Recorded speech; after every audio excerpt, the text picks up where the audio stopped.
Egri tokay tağ derya, cenub şimal ara.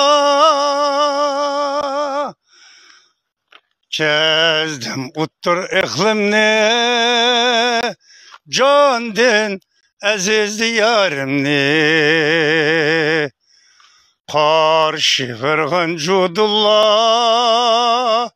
boldi mana hemrah.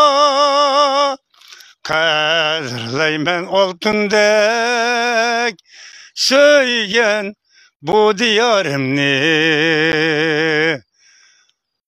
İnsani mizanimdur sadakat, samimiyet ve adalet hakikat.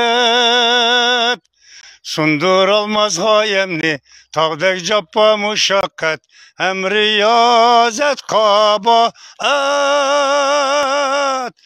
Kezdin tağı derya, tümben egri yolla. Müşkül hatter içinde izdep, kuyaş erkin dala. Goya tumman ara, elge izdep şipa. Men yaşasam gen 500 yıl yana.